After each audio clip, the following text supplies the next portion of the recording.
নোয়াখালীর বেগমগঞ্জে মাইক্রোবাস খালে পড়ে একই পরিবারের ৭ জন নিহত হয়েছেন। নিহতদের মধ্যে ৪ জন নারী ও ৩ জন শিশু।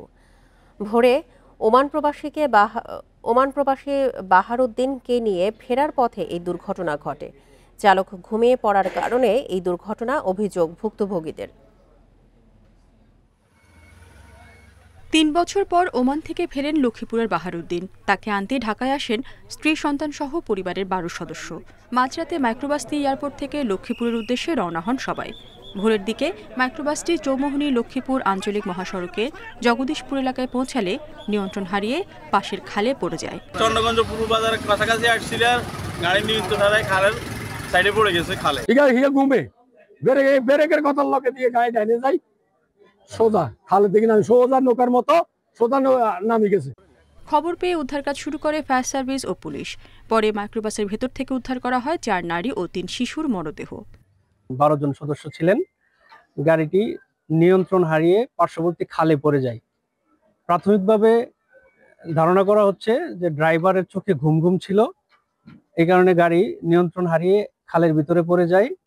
নিহতদের মধ্যে আছেন বাহারউদ্দিনের স্ত্রী, সন্তান, মা, নানি, এক ভাবি, এক ভাইয়ের স্ত্রী ও সন্তান। বাহারউদ্দিনের অভিযোগ, মাইক্রোবাসটি পানিতে পড়ার পর বাঁচানোর চেষ্টা না করে দরজা খুলে পালিয়ে যায় চালক।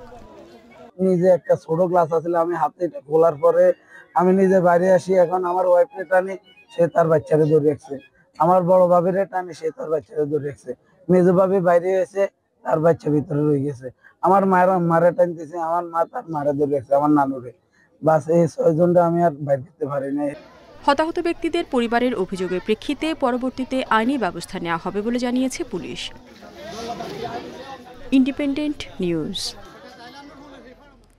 এ নিয়ে আরো জানাতে লক্ষ্মীপুর থেকে যোগ দিচ্ছেন সহকর্মী আব্বাস হোসেন। আব্বাস, নিহতরা সবাই কি তো আত্মীয়, কিন্তু তারা সবাই কি একই পরিবারের সদস্য কিনা, আর তাদের স্বজনরা এখন পর্যন্ত কি জানিয়েছে, সবশেষ তথ্য জানাবেন। আসলে এই সড়ক দুর্ঘটনা একটি মর্মান্তিক সড়ক দুর্ঘটনা।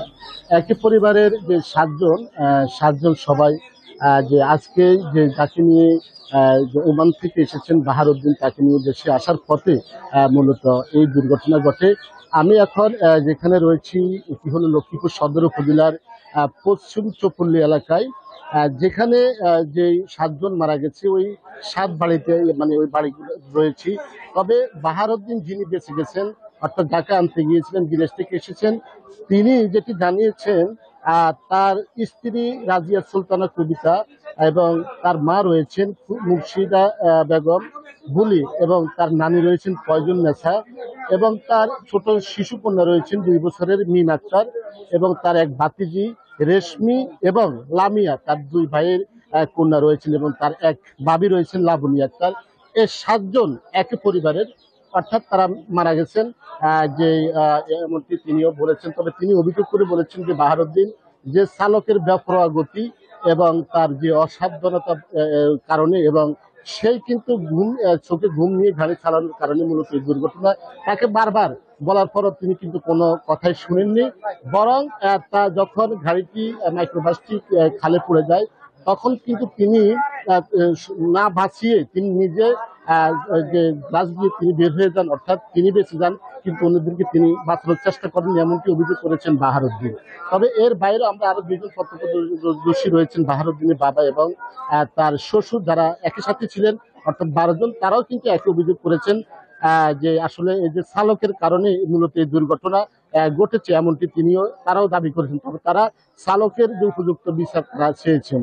পাশাপাশি আমরা চন্দ্রগঞ্জ হাইওয়ে থানার যিনি ভারপ্রাপ্ত কর্মকর্তা রয়েছেন মোবারক হোসেন, তার সাথে কথা বলেছি। তিনি ইতিমধ্যে বলছেন যে মাইক্রোবাসটি রয়েছে সেটি তিনি জব্দ করেছেন এবং চালক, যিনি মাইক্রোবাস চালক রয়েছেন, তাকে আটকের চেষ্টা চলছেন এবং তিনি স্বীকার করেছেন যে চালকের বেপরোয়া গতির কারণে এবং চোখে ঘুম নিয়ে গাড়ি চালানোর কারণে মূলত এই দুর্ঘটনা শিকার হয়েছেন।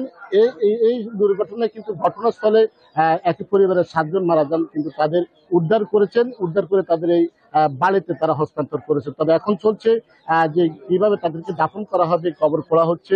পরিবারের পক্ষ থেকে ইতিমধ্যে স্বজনরা বাকরুদ্ধ হয়ে পড়েছেন সবাইকে হারিয়ে। আসলে আমরা এই ঘটনাস্থলে রয়েছি এবং দেখেছি যে আসলে পরিবারের মধ্যে আমরা দেখেছি শোকের মাধ্যমে নেমে এসেছে। লক্ষ্মীপুর থেকে দুর্ঘটনার সবশেষ তথ্য নিয়ে জানাচ্ছিলেন আমাদের সহকর্মী আব্বাস হোসেন।